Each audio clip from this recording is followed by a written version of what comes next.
दोस्तों, किसी ने क्या खूब कहा है कि जिंदगी का हर दरिया पार भी होगा। थोड़ी सी हिम्मत रखिए, एक दिन चमत्कार भी होगा। राधे राधे दोस्तों, हर हर महादेव। मैं हूं मिस्टर वैष्णव और आप देख रहे हैं आदि अनंत सनातन। आदि अनंत सनातन मेरे चैनल का नाम है। अभी तक आपने सब्सक्राइब नहीं किया तो सब्सक्राइब कर दें और बेल आइकन का बटन दबाना बिल्कुल ना भूलें। दोस्तों, कहानी है एक सेठ की। बहुत पैसे वाला सेठ था, काफी दुकानें थी, फैक्ट्री थी, कंपनी का मालिक था, बहुत ही पैसे वाला था।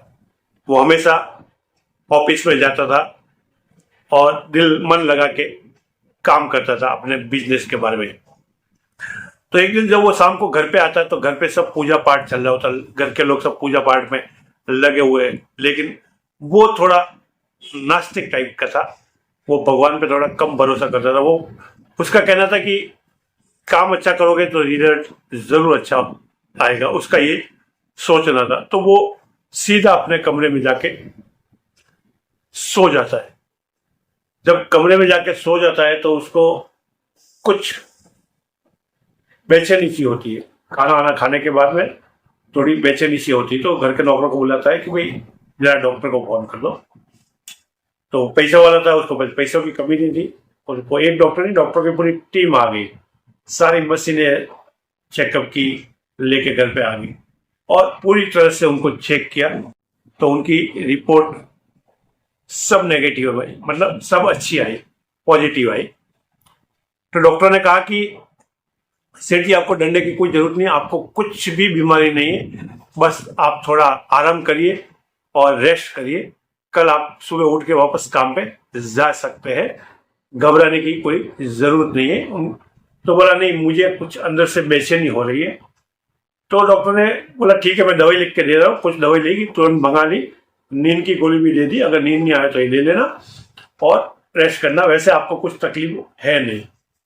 डॉक्टर चले गए, रात को सो गया।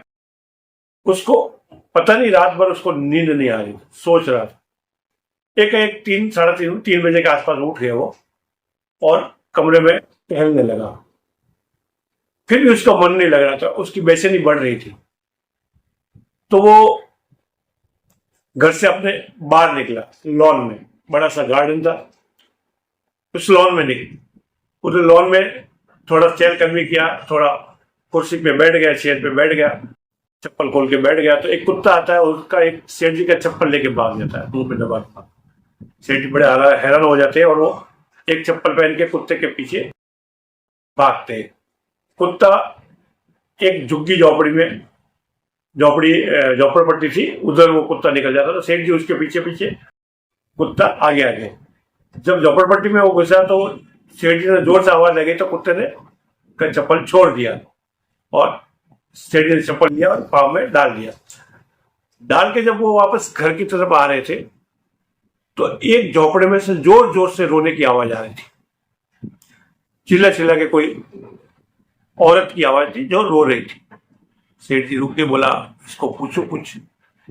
बोला नहीं नहीं, कुछ गलत समझ बैठेंगे, रात के भी 4 बजे, 3:30 4 बजे, कुछ गलत समझ लेंगे, अपने वो क्या करने का, चलो जाने दो। सेठ जी उधर से आगे बढ़े तो उनका मन रहा नहीं। बोला नहीं, मुझे उतनी जोर से रो रही तो कुछ तकलीफ है, तो मुझे पूछना चाहिए।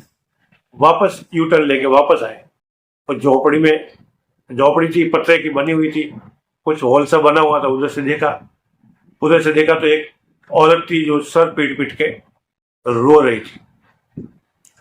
तो दोस्तों, खुला दिख रहा था उसको कि वो जोर जोर से रो रही। तो उन्होंने दरवाजा खटखटाया तो देखा अंदर एक औरत रो रही थी। बोला, बहन जी आप नाराज मत होना, भाई सुबह के 4 बजे, आप कुछ गलत नहीं समझना, मैं इधर से निकल रहा था, आपके रोने की आवाज आई तो मैं अपने आप को रोक नहीं पाया, इसके लिए मैं आपका हाल पूछने को आ रहे हैं। आप इतना 4 बजे क्यों रो रही हो, वो भी सर पटक पटक के क्यों रो रही हो, क्या बात है, क्या तकलीफ?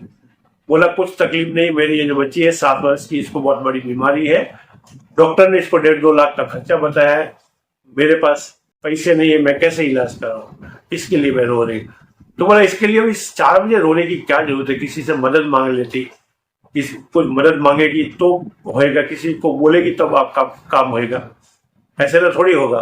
बोला मैं मदद मांग के थक चुकी हूँ, कोई मदद करने वाला नहीं है। डॉक्टर ने भी बोल दिया है कि जितना जल्दी कराओगे उतना सही है, नहीं तो आपको बहुत बुरा समाचार मिल सकता है। तो सेठ जी बोले ऐसा भी तो थोड़ी ना होता है कि, तो बोला इसमें तुम सुबह 4 बजे सर पटक के क्यों रहे हो? बोला कुछ नहीं, वो तो मुझे कल एक बाबा जी ने बोला था कि सुबह 4 बजे उठ जाना, 3:30 बजे उठ जाना, सर पटक पटक के जोर जोर से रोना, तुम्हारी मदद करने वाला कोई आ जाएगा। सेठ जी अपना माथा पकड़ा, बोला वही मदद करने वाला मुझे तो नहीं भेजा भगवान ने। उन्होंने फोन लगाया, एम्बुलेंस आ गई, बच्चे को ले जाके हॉस्पिटल में एडमिट करा दिया। बोला जितना खर्चा है मेरे से ले लेना, इसका बढ़िया सा इलाज होना चाहिए।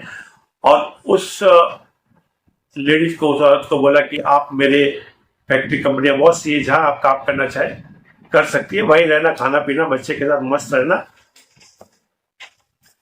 और उनको वहां पे फैक्ट्री में रख दिया। तो सेठ जी मन ही मन सोच रहे थे कि ये क्या फंडा है। उनकी जो घबराहट थी वो तो ऐसे ही निकल गई। एक अंदर अलग सा सुकून महसूस कर रहे थे, शांति महसूस कर रहे थे, दिल इतना हल्का हो गया था क्योंकि पहली बार उन्होंने मदद के लिए किसी का हाथ बढ़ाया था। और मदद करने से इतना सुकून मिलता है, उनको ये एहसास हो रहा था। तो उनको भगवान के ऊपर विश्वास नहीं था। बोला भगवान होते तो फिर आपस में क्यों लड़ाते, क्यों जाति अजाति से लड़ाते, मैं ढिमका में वो, क्यों क्यों लड़ाते, क्यों नहीं सबको एक सरकार रखते। वो अंदर ही अंदर सवाल जवाब पूछ रहा था। दोस्तों उस दिन से सेठ जी का भगवान के ऊपर इतना भरोसा बढ़ गया था कि नहीं ऊपर वाला कुछ है, क्योंकि आज उन्होंने मदद की थी और अपनी मुस्कान बांटी थी। इसके लिए लोग कहते हैं, किसी का कहना है कि ज्ञान बांटने वाले तो बहुत है, बांटना है तो मुस्कान बांटिए। भगवान पे भरोसा रखिए, आप दूसरों की मदद करेंगे, आपकी वो जरूर मदद करेगा। राधे राधे, जय जय सीताराम, हर हर महादेव।